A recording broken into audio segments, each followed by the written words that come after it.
وعن أبي بكرة نفع بن الحارث رضي الله عنه عن النبي صلى الله عليه وسلم قال: إن الزمان قد استدار كهيئته يوم خلق السماوات والأرض. Hakika zama na nyakati zimezunguka. Hakika zama na nyakati zimezunguka kahiyatihi, kama mzunguko wake wa kawaida. Kahiyatihi zimerudi katika ile hali yake ya kawaida. Yawma khalaqa as-samawati wal ardh, tangia Allah subhanahu wa ta'ala alipoumba mbingu na ardhi. Inna zamana qad istadara kahiyatihi, hakika zama na nyakati zimezunguka kahiyatihi, kama zilivyokuwa. Kahiyatihi, kama zilivyokuwa, yani zimerudi katika ile asili yake. Istadara kahiyatihi, raja'a ila hayatihi, zimerudi katika ile haya yake na kawaida yake. Yauma khalaqa samawati wal ardha, tangia Allah alipoumba mbingu na ardhi. Yani katika zama za jahiliya walikuwa watu wa jahiliya wakibadilisha miezi. Kwa mfano mathalan, wakitaka kupigana vita, ukija ule mwezi ambao wao wanauona kama ni haramu kupigana vita, kwa mfano mathalan wamekorofishana na hakuna namna, inabidi vita wapigane katika mwezi wa Muharram, ambao mwezi wa Muharram katika mwezi gani? Katika ashhuru al-hurum. Wao wanachokifanya, wanauchelewesha mwezi wa Muharram, wanaofanya mwezi wa Muharram kama ni mwezi wa Safar, na mwezi wa Safar na mwezi wa Muharram, ili kwa maana wanaubadilisha ule mwezi ili kuhalalisha yale wanayoitaka kuyafanya. Kwa hiyo katika ile hali walifanya hivyo mpaka zile miezi zikawa zimekosekana, imeshindikana ili miezi kuwa katika ile hali yake.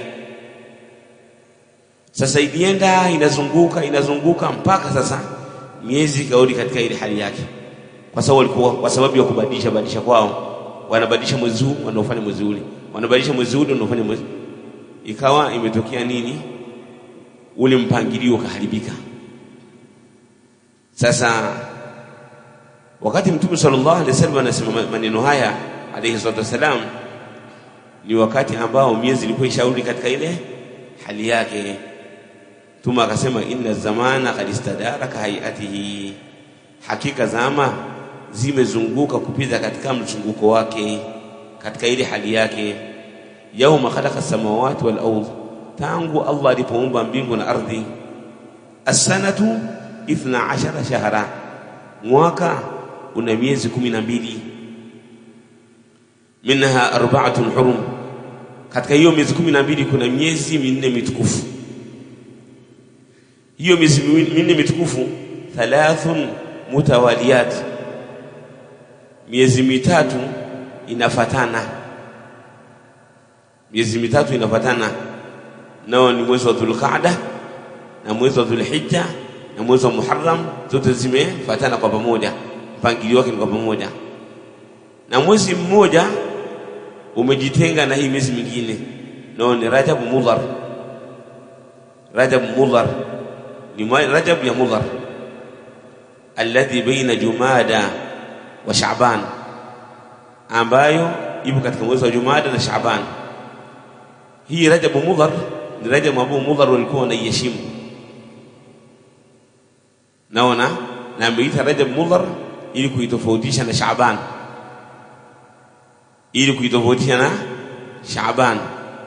kwa Rajab Mudhar ambao hata kabila la Mudhar ukipita katika maeneo yao katika mwezi huu wa Rajab, kwa maana wao wanakuwa wanauona huu mwezi ni mtukufu, hawawezi kukupatia madhara yoyote au maudhi yoyote, unapita kwa raha zako. Lakini ukipita katika miezi mingine watakudhuru, kwa sababu ni miezi ambao wanaona kwamba sio miezi mitukufu. Wa Rajab Mudhar ambao uko katika Jumada wa Shaaban, katika mwezi wa Jumada al-akhir na Shaaban. Thumma qala, kisha akasema, thumma qala, kisha akasema, ayu shahrin hadha. Mtume akawauliza masahaba, hivi huu mwezi tuliokuwa nao ni mwezi gani? Kulna, tukamjibu, Allahu wa rasuluhu a'lam, Allah na mtume wake ndio wanaojua zaidi. Fasakata hatta dhananna annahu sayusammihi bighairi ismi, mtume akanyamaza tukadhania kwamba huenda atauita huu mwezi kinyume cha jina lake ambalo tunalijua. Qala, akasema alayhi wasallam, alaysa dhulhijja, huu sio mwezi wa Dhulhijja? Na bala, akasema ndio, kwa maana lile jina lilokuwa nalijua na mwezi huu kama ni mwezi wa Dhulhijja, na ndilo hilo jina ambalo Mtume sallallahu alaihi wasallam alilitaja. Fa ayu baladin hadha, ni mji gani huu? Tumakawauliza masahaba radiyallahu ta'ala anhu. Kulna, tukasema, Allahu wa rasuluhu a'lam, Allah na mtume wake ndio wanaojua zaidi. Fasakata hatta dhananna annahu sayusammihi bighairi ismihi, tukanyamaza, akanyamaza mtume mpaka tukadhania kwamba atauita huu mji kinyume cha jina lake. Qala, alaysa albalda, hii sio mji wa albalda, mji wa Makkah? Qulna bala, tukasema ndio. Qala, fa ayu yawmin hadha, ni siku ipi hii? Qulna Allahu wa rasuluhu a'lam, Allah na mtume wake ndio wajuzi. Fasakata hatta dhananna annahu sayusammihi bighairi ismihi, akanyamaza mpaka tukadhania kwamba hii siku ataiita kinyume cha jina lake. Qala, alaysa yawma an-nahr, hivi hii sio siku ya kuchinja wanyama? Siku ya kuchinja wanyama, ngamia, ng'ombe, kondoo na mbuzi. Kulna Allahu wa rasuluhu na'am, kulna bala, sema ndio. Qala, tumekisha katika maagizo, fa inna dima'akum, hakika damu zenu, wa amwalakum, hakika damu zenu na mali zenu, wa a'radakum, na heshima zenu, wa a'radakum, na heshima zenu, alaykum haram, juu yenu ni haram. Ni haram mtu kumwaga damu ya mwenzake, ni haram. Ni haram mtu kuchukua mali ya mwenzake, kuichukua kwa wizi au kwa kupora au kwa utapeli. Ni haram juu yenu, ni haram juu yenu kuvunjiana heshima. Haifai mtu kuivunja heshima ya mwenzake. Yote hivi ni haram. Msivunjiane heshima, msichukuliane mali, msimwagiane, yani kwa maana msiuane nyinyi kwa nyinyi mkamwaga damu zenu. Hizi ni haram. Damu zenu ni tukufu, mali zenu ni tukufu, heshima zenu. Ka hurumati yaumikum hadha, ka hurumati yaumikum hadha, kama ilivyokuwa siku yenu hii ni tukufu, ndivyo ambavyo damu zenu zilivyokuwa ni tukufu. Haifai kuzimwaga, haifai watu kumwaga damu zao, kuibiana mali zao, kuvunjiana heshima kwa vitendo au kwa maneno. Fi baladikum hadha, katika mji wenu huu. Fi shahrikum hadha, katika mwezi wenu huu. Tambueni, wasatalqawna rabbakum, mtakuja kukutana na Mola wenu. Fayasalakum an a'malikum, atakuulizeni kuhusiana na matendo yenu. Fayasalukum an a'malikum, atakuulizeni kuhusiana na matendo yenu. Ala fala tarji'u ba'di kufaran, tambueni msirudi baada yangu kuwa ni makafiri. Msije mkarudi baada yangu kuwa ni makafiri. Yadhrib ba'dhukum liqaba ba'd, mkawa mnauana nyinyi kwa nyinyi. Yadhrib ba'dhukum, mkapiga baadhi yenu, liqaba ba'd, shingo za wengine, mkauana nyinyi kwa nyinyi. Haifai kuuana nyinyi kwa nyinyi au kufanya yale ambayo yatapelekea kwenye kuuana. ala tambueni yuballighi ashahidu alghaiba, amfikishie aliyekuwepo yule ambaye haipo. La'alla ba'dha man yablughuhu ay yakuna aw'a lahu min ba'dhi man sami'ahu, huenda yule ambaye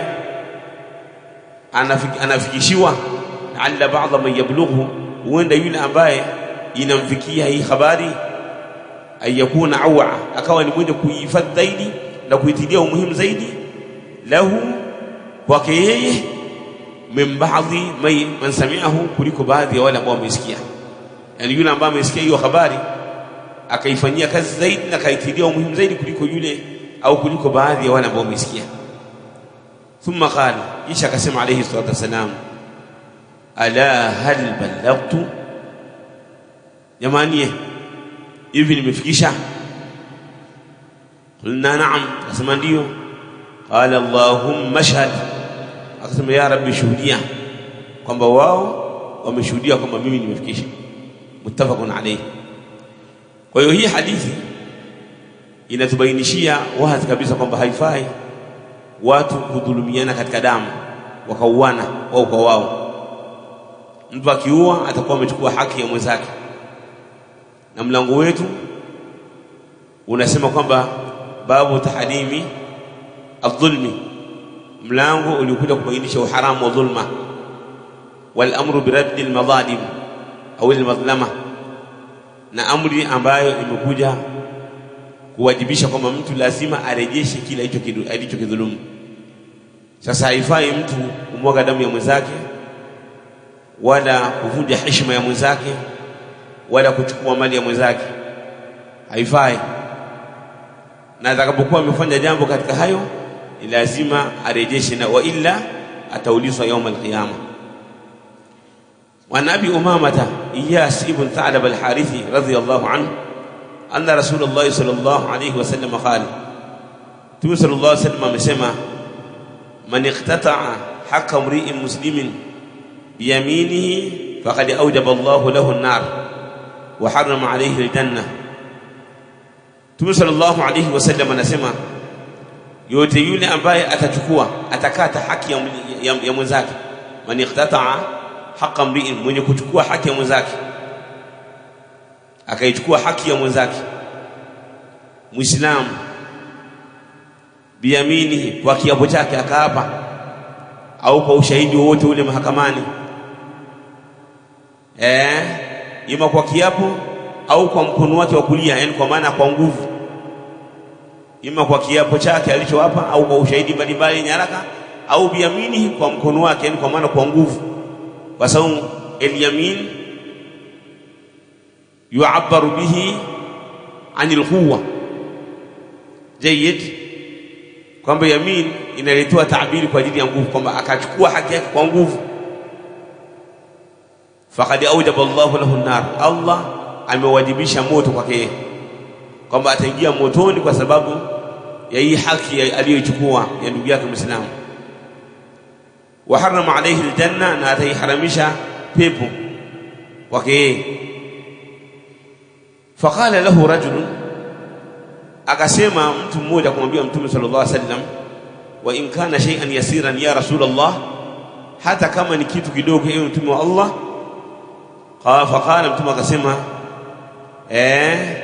wa in qadhiban min araq, wa in qadhiban min araq, hata kama itakuwa ni kipande cha mswaki, hata kama kile kitu ambacho umemdhulumu mtu ni kipande cha mswaki, sio hii miswaki ya kununua, hii ya brush, hii ya plastiki na brush.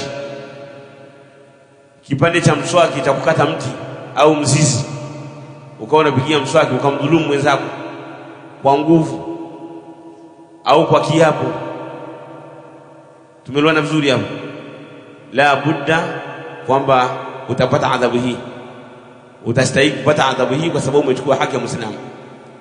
Siwaambie mtu akimuibia nguo yake ambaye kainunua 50,000, kainunua 40,000, wale watu ambao wanatuibia kanzu zetu, wale kanza rawa 50,000, si ndivyo? Mswaki buku, ule mswaki ni buku, kila kununua ule mswaki ule wa mti ni buku au ni 500. Sina maana yake hiyo. Au mtu ameukata huko polini, wewe umekuja umeiba, adhabu yako ni hii. Je, vipi wewe ambaye anaiba unamwibia mtu 10,000, 20, 30, 50, laki, unamtapeli, unafanya ujanja? Kwa hiyo hii ndio adhabu ambayo imepangwa kwa mtu mwenye kuiba na mtu mwenye kudhulumu na mtu mwenye kutapeli. Wa an Adi ibn Umaira au ibn Amira radiyallahu anhu qala sami'tu Rasulullah sallallahu alayhi wasallam yaqul man ista'malnahu minkum ala amalin, yoyote yule ambaye tutamtumikisha katika kazi, na hii inahusu watumishi wale waajiriwa na watumishi, hasa watumishi, inawahusu sana watumishi wa umma, kama watumishi wa serikali, labda mtu akawa ni waziri au akawa ni katibu, akawa ni mkuu wa mkoa, mkuu wa wilaya, katibu tawala, mkurugenzi, akawa katibu kata, katibu tarafa, akawa mtendaji wa mtaa. Watu kama hao, wale wote ambao wanafanya kazi katika kuhudumia umma, wale wanaofanya kazi katika kuhudumia umma wa nchi yao. Sasa ametumikishwa, anatakiwa afanye uadilifu. Wale ambao wanakuwa mahakamani kama vile hakimu, wote hao wanaingia katika hii hadithi. Kama hii hadithi inapinga vitendo vya rushwa, kupokea zawadi. Unakuwa katika maeneo ambayo haifai kupokea zawadi.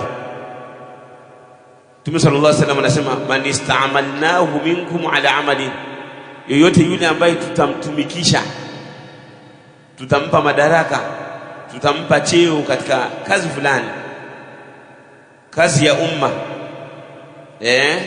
kama kukusanya mali ya zaka au kukusanya ngawira katika nchi zetu. Kwa mfano mathalan kukusanya kodi kama TRA wanapokuwa wanakusanya kodi, au wanakusanya mathalan faini, wanakusanya ushuru masokoni, naona, au wamekaa katika yale maeneo ambayo yanafungamana na kukusanya haki ambazo zinafungamana na nchi na mali za nchi, naona. Anasema yoyote yule ambaye tutamtumikisha katika hilo, tutampa cheo cha kufanya kama hii, za kufanya kazi kama hizi.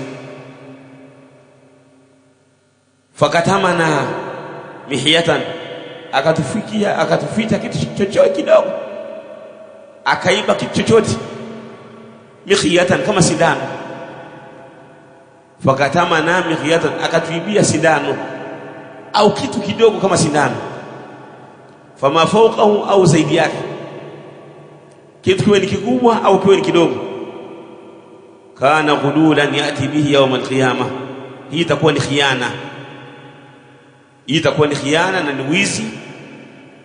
Hicho kitu atakuja nacho siku ya kiyama alichokiiba.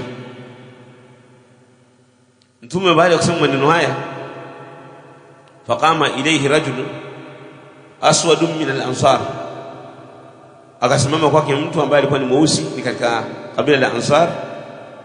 Kaanni anzur ilayhi, kana kama mimi namtazama. Faqali ya Rasulullah,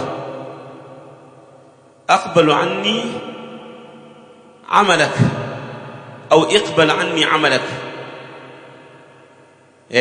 iqbal anni amalak, nakuomba ya Rasulullah unikubalie mimi ni jiuzuru katika kazi yako. Iqbal anni amalak, kama naomba ya Rasulullah mimi nijiuzuru kwenye ile kazi ulionipatia. Mtume sallallahu alaihi wasallam akamwambia, malak, kwani una nini? Kwa nini ujiuzuru katika hii kazi ambayo nilikupatia? Qala sami'tuka taqulu kadha wa kadha, nimekusikia unasema hivi na hivi, kwamba mtu hata kiiba sindano au kitu kidogo hali yake itakuwa ni hiyo, atakuja nacho siku ya kiyama kwa sababu ya khiana. Qala wa ana aquluhu al'ana, Mtume akasema na mimi nalisema sasa.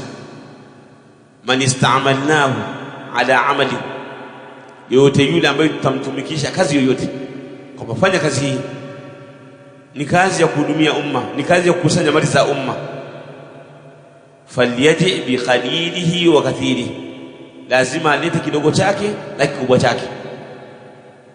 Kile kidogo ambacho kimepatikana kilete na kikubwa kilete. Fama utiya minhu akhadha, yani ambao tutampa mauti ya minhu, kila atakachopewa katika yale malipo, kama ni mshahara au ni posho atachukua. Wa manuhi anhu intaha, na kila alichokatazwa kama usichukue hicho asichukue, atosheke na mshahara wake na posho yake. Hadithi hii imepokewa al-Imam Muslim. Hii hadithi ni aslun adhim, inapinga kila dhulma ambazo wanazifanya watumishi wa umma au watumishi wa asasi binafsi katika kuwadhulumu raia. Yoyote vile mkurugenzi akaletewa pesa au injinia anatakiwa ajenge jengo la ofisi, akatafuta namna kalibana fulani hivi, ikawa halijajulikana, akalibana fulani ili akapata hela zaidi tofali ambazo zimebakia. Lingejengwa kwa tofali 4,000 au 5,000, akalibana likajengwa tofali likajengwa tofali labda 4,000 au 3,000. Ajue yaum al-qiyama hicho kitu atakuja nacho, hizo tofali atakuja nazo alizoziba, atakuja nazo zikiwa ni katika ile khiana aliyofanyia watu. Wa hakadha wale ambao wanakuwa katika maeneo ya manunuzi, wale ambao wanakuwa katika zile sekta za manunuzi, wakaenda kununua wakaipiga ganji serikali, zile ni mali za umma. Kwaona wao pia wataulizwa yaum al-qiyama kuhusiana na hizo mali za umma. Yoyote yule ambaye atachukua kitu cha mtu au kitu cha umma, asidhani kwamba mambo yanaishia hapa duniani, mambo yanaendelea mpaka akhera. Kama atashindwa kurejesha hapa duniani, kule akhera hachomoki, lazima atarejesha. Kama utashindwa ayuha al-akhi kurejesha hapa duniani zile mali ambazo umeiba katika kutumikishwa katika umma au katika asasi binafsi, mambo ambayo umeyaiba yanahusiana na watu, yaum al-qiyama lazima utarejesha. Wa Umar ibn al-Khattab radiyallahu anhu qala, lamma kana yawm Khaybar, ilipokuwa siku ya Khaybar, aqbala nafarun min ashabi an-nabi sallallahu alayhi wasallam qalu fulanun shahid. Walikuja watu katika masahaba wa Mtume sallallahu alayhi wasallam, wakaanza kusema kwa wale watu waliokufa kwamba fulani amekufa hali ya kuwa ni shahidi, fulani amekufa hali ya kuwa ni shahidi. Hatta marru ala rajulin, mpaka wakapita kwa mtu, faqalu fulanun shahid, hata huyu bwana ni shahidi huyu. Mtume sallallahu alaihi wasallam akasema, kalla inni ra'aytuhu fi an-nar, mimi nimemuona yuko motoni, fi burdatin ghallaha, kwa sababu ya burda ema ni koti au ni joho au ni kizibao. Tumefahamiana vizuri hapo.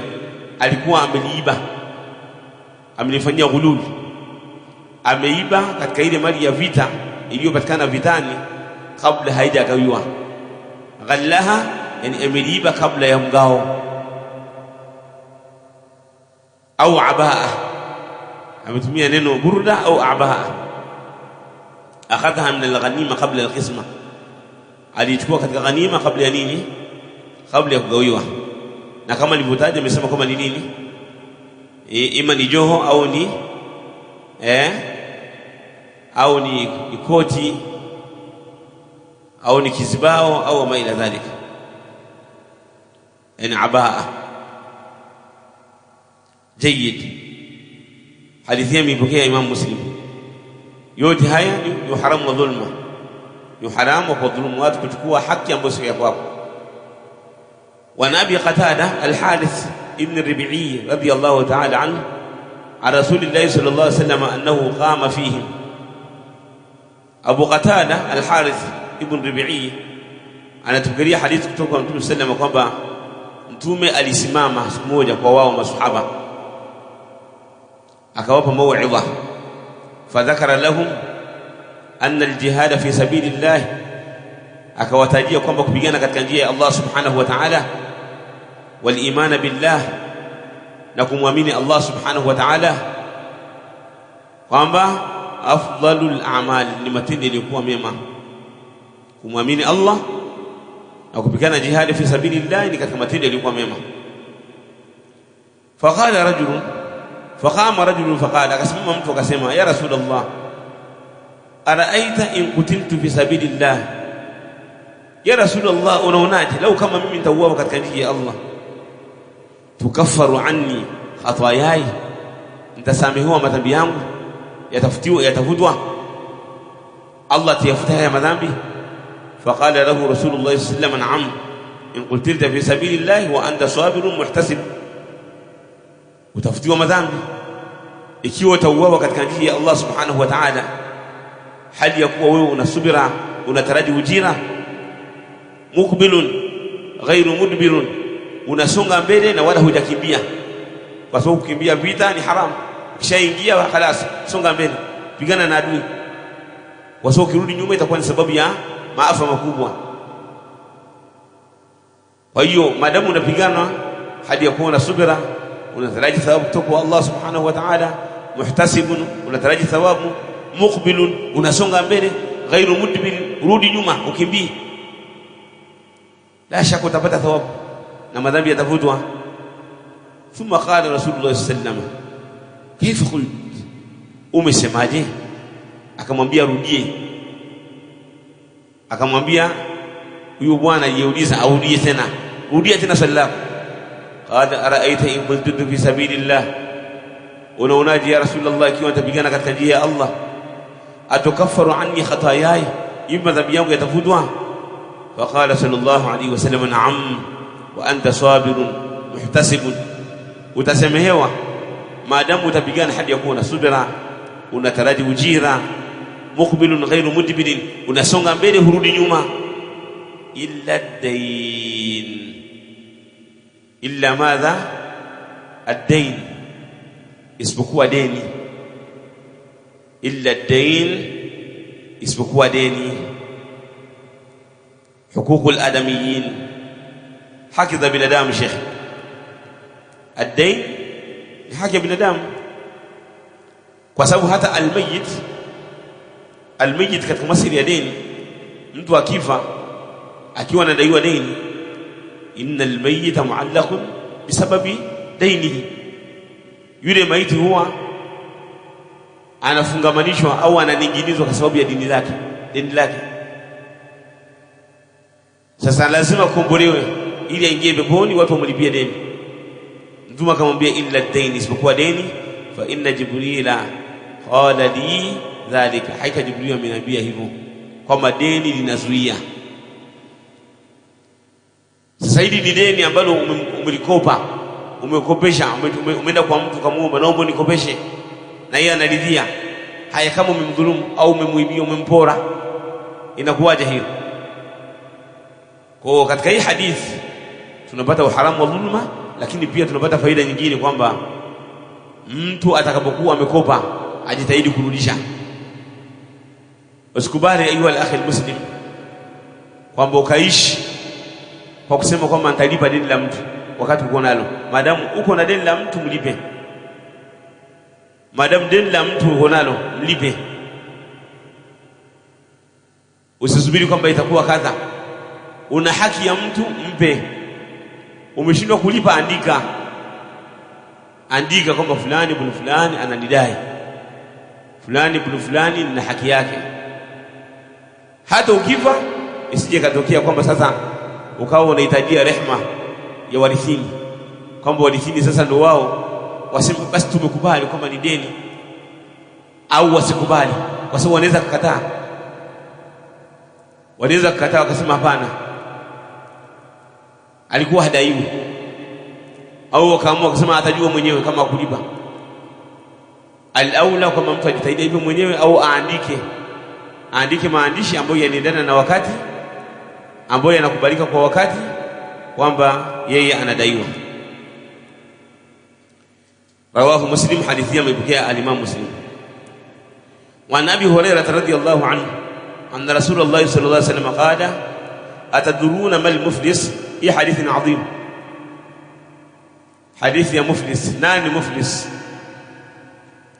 Tukiulizwa hata sisi kama muflis ni nani, tutajibu kama walivyojibu maswahaba kwamba muflis ni mtu ambaye alikuwa na mali kisha kana nini akafilisika. Inakana indahu mal fa asbaha la mala la, alikuwa na mali akawa sasa hana tena. Hata Mtume siku moja aliwauliza maswahaba, ataduruna mal muflis, hivi mnajua muflis ni nani? Qalu, wakamjibu, al-muflisu fina ma la dirham lahu wala mata'. Muflis kwetu sisi ni yule ambaye hana dirham wala hana mali, hana pesa wala hana mali, hana vitu, hana pesa, hana chochote, ni muflis. Tayyib, wakasema kama ma la dirham lahu wala mata', hana pesa wala hana mali, yeye katika yale mambo ambayo yumkin ayuntafa biha fi dari dunia, katika mambo ambayo mtu anaweza kunufaishika nayo katika mambo ya dunia kama nyumba, labda vitanda wa maila dhalika, mali wa maila dhalika. Faqala inna al-muflisa min ummati, hakika muflis katika umma wangu, man yati yawm al-qiyamati bi salatin wa siyamin wa zakati, ni yule ambaye anakuja siku ya kiyama akiwa na swala na saum na zaka. Wa yati kadishata mahadha, lakini anakuja hali ya kuwa mtukana huyu, wa qadhafa hadha, na amemsingizia huyu. Qadhafa, amemtuhumu mwenzake kwamba ni mzinifu. Kumtuhumu mtu kwamba ni mzinifu ni haramu, bali adhabu ambayo unaipata hapa duniani ni kupigwa vifungo 80. Haifai kutuhumiana. Wa akala mala hadha, na akala mali ya huyu. Wa safaqa dama hadha, na akamwaga damu ya huyu. Wa dharaba hadha, na akampiga huyu. Sasa siku ya kiyama, madamu amekufa kweli, ana ibada nyingi alizofanya, lakini kuna mambo mengi amedhulumu kwa watu. Siku ya kiyama, fayu'ta hadha min hasanati, yule aliyemwaga damu yake atapewa katika mazuri yake, yatachukuliwa yale mazuri aliyokuwa nayo, atapewa yule ambaye alimuua akamwaga damu yake. Wa hadha min hasanati, na yule ambaye alichukua mali yake atapewa katika mazuri yake aliyokuwa nayo. Na yule ambaye alimtuhumu na kumsikizia kwamba alizini kwa kuvunja heshima yake atapewa. Kwa hiyo yale mazuri yake yatakuwa yanachukuliwa, wanapewa wale ambao wanamdai. Fa in faniyat hasanatuhu qabla an yuqda alayhi, qabla an yaqdiya ma alayhi, ikiwa mazuri yake yataisha kabla hajamalizia yale madeni anayodaiwa, ukhidha min khatayah, ukhidha min khatayahum, hapo itachukuliwa katika nini? Katika madhambi ya wale aliowadhulumu. Ukhidha min khatayahum, itachukuliwa katika yale madhambi ya wale ambao aliwadhulumu, atapewa yeye mwenyewe. Fatulihat alayhi, atatupiwa yeye. Thumma tuliha fi an-nar, kisha baadaye, kwa sababu ndio hivyo, yeye ana maovu machache, ana maovu peke yake, atatupwa wapi? An-nar. Hii ni adhabu ya mtu ambaye anaishi kwa kuua, anaishi kwa kuiba, anaishi kwa dhulma mbalimbali, anaishi kwa kuwavunjia watu heshima, anaishi kwa kumwaga damu za watu, wama ila dhalik. Malipo yake ndio haya, lazima watu hawa atawalipa. Wa an ummi Salama radhiyallahu anha anna Rasulullah sallallahu alayhi wasallam qala innama ana basharun. Hadithi hii inawahusu mahakimu mahakamani na al-qudhaa, wale wasimamizi wa kesi. Hii hadithi ambayo tunaisoma sasa inawahusu mahakimu na wale makadhi ambao wanasimamia kesi wote. hii hadithi inawahukumu na inawahusu. Mtume anasema inma ana basharun, mimi ni mwanadamu kama nyinyi. Wa innakum takhtasimuna ilayya, nyinyi mnakuja kushtakiana kwangu, mnaita mashtaka mbalimbali kwangu. Wa la'alla ba'dakum an yakuna alhana bihujjatihi min ba'd, na huenda mmoja wenu akawa ni mfasaha zaidi kuliko mwingine. Huenda mmoja wenu akawa ni mfasaha zaidi kuliko mwingine, akaja akachunga maneno, akachukua haki ya mtu. Kiwanja ni cha huyu au shamba ni la huyu, lakini wewe ukaja ukanyosha maneno ukachukua shamba la mtu, ukanyosha maneno vizuri, hakimu akakusikiza vizuri, tumefahamiana vizuri hapo. Kwa wale ambao wanaenda mahakamani kutengeneza zile hati, kutengeneza kadha na kadha, maneno mazuri, yeye hakimu akakusikiliza akakupa haki ambayo sio ya kwako. Fa akhudhi lahu binahwi ma asma, mimi nitamhukumu kwa vile ninavyosikia, mimi nitamhukumu kwa vile ninavyosikia. Na hapo maulama wakatumua kanuni, hapo maulama wa fiqh wakatumua kanuni katika hii, madaru hukmi alqadhi ala dhahir, mzunguko wa hukumu ya hakimu yuko katika dhahir, la ala asrail, haipo katika ule undani. Kwa maana watu wawili mnaenda kushtakiana kwa hakimu, hakimu atawahukumu kutokana na maneno yenu au ule ushahidi ambao mmeuleta kwake. Atasema haki ni ya huyu na huyu sio mwenye haki. Inawezekana yule ambaye amekuja na ushahidi sio haki yake, yule ambaye hana ushahidi ikawa nini, ni haki yake. Kwa hiyo yeye alqadhi, yeye atahukumu kutokana na ule ushahidi ulioletwa ambao yeye ameona kwamba ni wa sawa. Faman qadaitu lahu bihaqqi akhihi, yoyote yule ambaye nitamhukumia haki ya mwenzake, fa inma aqta'u lahu qit'atan minan nar, mimi nitakuwa nimemkatia kipande cha moto. Kwa hiyo hii hadithi inawahusu mahakimu kusikiliza vizuri kesi, na inawahusu wale ambao wanaandaa nyaraka mbalimbali. Mtu anaandaa nyaraka kwa lengo la kuchukua haki za watu. Naona hii hadithi inawahusu kwamba aksiru watawakafu, kwamba stop, msiende kuiba haki za watu. Na hii inatokea sana katika masuala ya viwanja, unakuta migogoro ya viwanja na ardhi, kwa sababu imma mtu kasogeza kidogo, au amejua kwamba fulani zile nyaraka hazijakamilika au kadha na kadha, au hana nyaraka na anajua kwamba haki ni kwake. Naona akatengeneza ushahidi wa ukweli na uongo, akawa amechukua haki yake. Kwa hiyo yoyote yule ambaye atachukua haki ya mwenzake, iwe ni haki ya ardhi, iwe ni haki labda ni mali, iwe ni haki ya yoyote vile itakapokuwa, basi hakimu akimhukumia haki ambayo sio yake, atakuwa anamkatia kipande katika nini, katika moto. Hadithi hii ni muttafaqun alayhi. Anasema al-Hafidh an-Nawawi rahimahullah, alhan ay a'lam, alhan ay a'lam, akawa ni mjuzi zaidi. Sisi tumeisabiri a'lam, alhan ay afsah, inafaa vile vile alhan ay afsah, inafaa a'lam na inafaa nini, afsah. وعن ابن عمر رضي الله تعالى عنهما قال رسول الله صلى الله عليه وسلم, amesema Mtume صلى الله عليه وسلم, لن يزال المؤمن في فسحة من دينه ما لم يصب دما حراما, رواه البخاري.